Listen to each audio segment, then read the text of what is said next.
El Poder Judicial pide un incremento del 4% para el presupuesto 2024.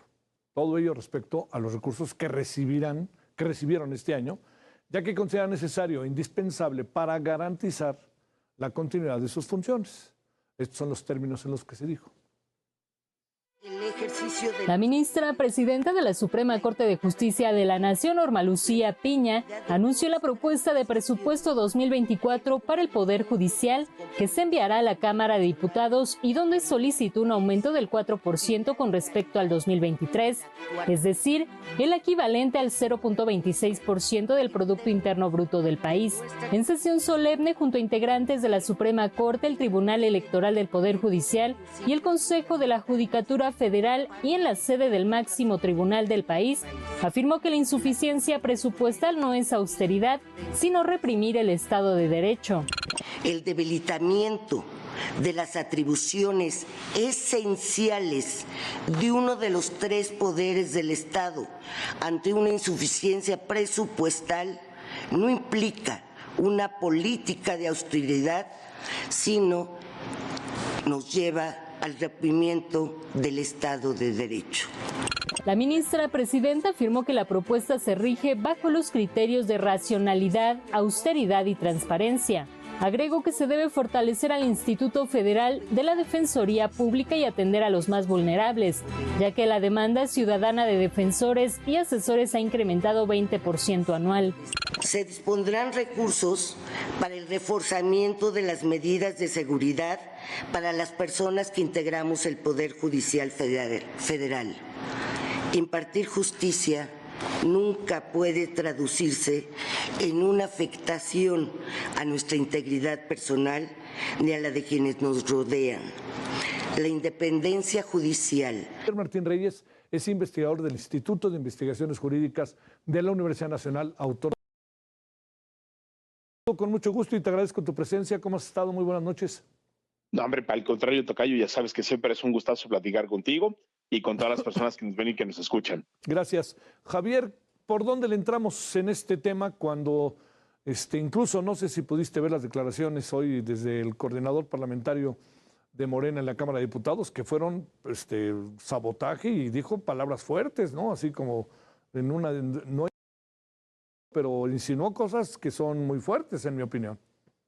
Sí, a ver, yo te diría, Javier, creo que hay una primera cosa que hay que tener muy presente, digamos, en términos generales, sobre el Poder Judicial, ¿no? Y es que no hay manera de garantizar los derechos de todas las personas, ¿no? Los derechos laborales, derechos civiles, derechos de participación política. No es posible tener un sistema de justicia penal que persiga delitos, ¿no? Imagínate más en un país como el nuestro, sin presupuestos suficientes, ¿no? La garantía de todos los derechos cuesta y es evidente que siempre se le tiene que dar al Poder Judicial un presupuesto que sea adecuado. Por dos razones, Javier. Primero, para que pueda brindar ese servicio público que ofrece a la ciudadanía. Y segundo también, Javier, porque los presupuestos adecuados son una garantía de independencia judicial. O sea, es decir, cuando al Poder Judicial lo pueden andar presionando, ¿no? Con la lógica del si te portas mal te castigo y te quito presupuesto, pero si te portas bien entonces te premio y te subo el castigo, pues ahí se rompe con la lógica más elemental del Poder Judicial, que es que las juezas y los jueces puedan decidir conforme a su mejor entendimiento de lo que dice la Constitución y la ley. Y eso me lleva al segundo punto, Javier, o sea, es decir, este recorte llega en un momento absolutamente, déjame ponerlo así, sorprendentemente, sorprendente y al mismo tiempo no sorprende nada, ¿no? ¿Y por qué digo que sorprende? Porque pues esto es prácticamente pues el último presupuesto que se aprobará durante el sexenio del presidente López Obrador. Entonces, imagínate, si la Cámara de Diputados está pensando en un recorte de ese tamaño, que sería brutal, ahí la gran pregunta es, bueno, ¿por qué no se hizo un planteamiento similar durante los primeros 5 años del sexenio? Y creo que la respuesta, ¿no? Y por eso al mismo tiempo no sorprende nada, es porque creo que en estos momentos el Poder Judicial está en una etapa, Javier, donde por fortuna en la mayoría de los asuntos, sobre todo en los importantes, y en aquellos que le importan al presidente de la República, creo que la Corte ha tomado buenas decisiones entendidas con una aplicación clara de los principios y de las normas constitucionales. Esto no le ha gustado ni al presidente López Obrador ni a las mayorías legislativas de Morena y sus aliados, y creo que por desgracia tenemos que leer este intento de recorte como lo que es, como una abierta represalia en contra del Poder Judicial, como un intento de limitar su independencia judicial y como una forma, déjame ponerlo así, de amedrentar al Poder Judicial. ¿Para qué? Para que en este cierre de sexenio, que sabemos que la Corte y los tribunales van a resolver muchos asuntos que ya llegaron y seguramente van a llegar otros más, pues para que en estos asuntos, Javier, los tribunales no apliquen la Constitución y la ley, sino para que, déjame ponerlo así, se terminen doblegando ante los deseos del gobierno. Entonces, a mí en ese sentido, pues el anuncio me parece muy lamentable. Me parece que si por primera vez, digamos, en la historia de la Corte se convoca a una sesión solemne de este tipo, donde no solo está el Pleno de la Corte, están los 7 integrantes de la Sala Superior del Tribunal Electoral y están también quienes integran el Consejo de la Judicatura, es simple y sencillamente porque nunca antes habíamos visto una amenaza de este tamaño. Creo que frente a un reto inédito, pues lo que vimos fue una respuesta inédita. A mí me parece que el mensaje de la presidenta Piña fue, como debe ser, un mensaje institucional, un mensaje con cifras, un mensaje que nos recuerda por qué es importante de nueva cuenta que el presupuesto sea adecuada. Y lo que vimos, ¿no? Porque escuché, como bien dices, las declaraciones del coordinador de los diputados de Morena, Ignacio Mier, pues a mí me parecen descalificaciones, ¿no? Absolutamente irresponsables, ¿no? O sea, es decir, plantear que cuando la presidenta de la Corte sale a defender la independencia judicial, ella lo que está mandando en realidad es un mensaje mafioso, como dijo Mier, pues me parece algo absolutamente inaceptable, pero pues de alguna manera, Javier, creo que por desgraciadamente pues no es un hecho aislado. Creo que lo que hemos visto durante estos meses y yo diría también estos años, pues han sido ataques muy abiertos a la Corte, al Poder Judicial y a la independencia judicial. Entonces, vaya que esta es una muy mala noticia, ¿no, Javier? Porque sí demuestra que pues hay una actitud poco responsable, poco democrática por parte de la fracción mayoritaria o por lo menos de su coordinador Ignacio Mier. A ver, déjame plantearte, Javier, en el terreno de los hechos, así en concreto, ¿qué le pasa a los aparatos de justicia con una reducción como la que se plantea respecto al presupuesto? O sea, ¿qué sucede con estos aparatos de justicia y qué sucede con nosotros, los ciudadanos, que pudiéramos estar involucrados con esos aparatos de justicia por diferentes circunstancias propias de la vida y por lo que uno en cualquier sociedad vive? Pues mira, lo que le pasa a cualquier aparato, Javier, ¿no? Cuando no se le da mantenimiento, cuando no se le dan los insumos para funcionar, es que deja de funcionar adecuadamente o funciona todavía peor. O sea, es decir, yo creo que en México, Javier, pues el Poder Judicial ha tenido enormes, déjame ponerlo así, avances y consolidaciones durante las últimas décadas, pero también, pues hay que decirlo, el servicio que brinda el Poder Judicial, el federal incluso, pues está lejos de ser el ideal. Yo te diría, pues mira, si hoy en día los asuntos que resuelve el Poder Judicial de la Federación muchas veces se tardan más de lo que deberían, que no se cumplen los plazos, pues es en buena medida por insuficiencia de recursos de todo tipo, de recursos humanos, ¿no? Seguramente hay muchas materias donde tendríamos que tener más órganos jurisdiccionales y más personas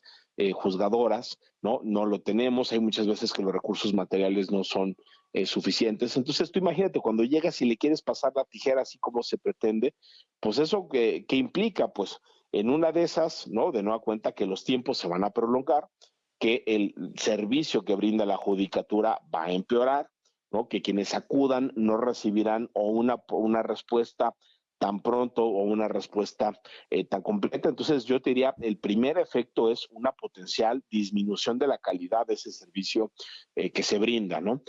Segundo, creo que existe la probabilidad de que en algún momento el Poder Judicial ni siquiera pueda asumir sus compromisos laborales, ¿no?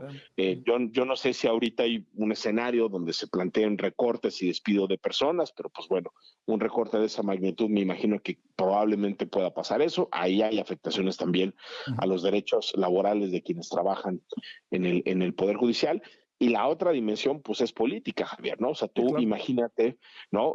Personas juzgadoras que se dedican a esto, que han, de nueva cuenta, optado por una carrera de largo plazo en el Poder Judicial, pues yo creo que entienden el mensaje muy claro, ¿no? Si los jueces siguen decidiendo en contra del gobierno, aunque jurídicamente sea lo correcto y lo procedente, pues ya saben que vienen represalias, ¿no? Entonces yo diría, el peor efecto, ¿no? Sobre todo en términos de mediano, largo plazo, ya digamos al modelo de la democracia constitucional, pues sí es que esto termina siendo amenazas que muchas veces pues terminan generando efectos muy nocivos en términos de los criterios que se adoptan para resolver, ¿no? Entonces, yo creo que esas son tres cosas que sí podríamos augurar, digamos, con mucha certeza, ¿no? Oye, Javier, para cerrar, ciertamente viven en una caja de cristal con todo tipo de privilegios las y los ministros de la Corte, como insiste sistemáticamente el presidente, y ahora a través de ellos, pues a través de él, sus seguidores.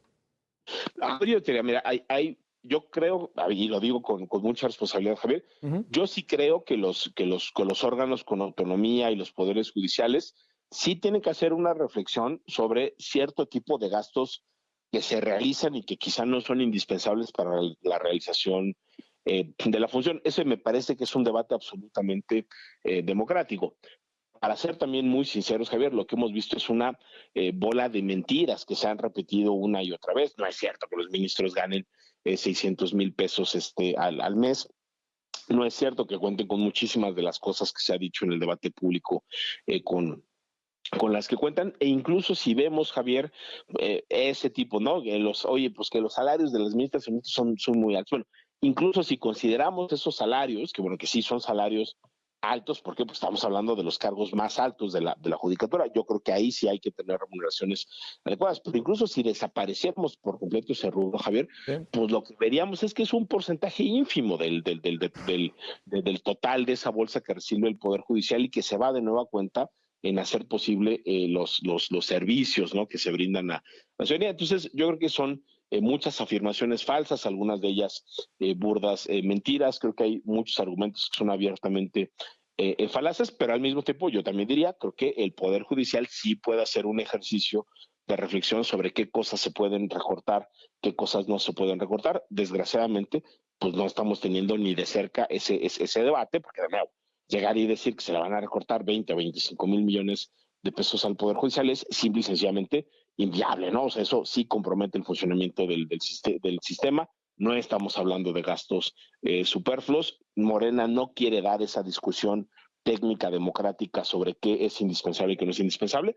Esto, desgraciadamente, pues es una vil y burda amenaza a la independencia judicial, ¿no? Bueno, Javier, pues gracias. Por cierto, Javier, ¿cómo ves el proceso de la UNAM? Una opinión ahí para rector, rectora. Pues mira, yo creo que lo más importante, Javier, es, pues a final de cuentas, que el proceso prime la autonomía.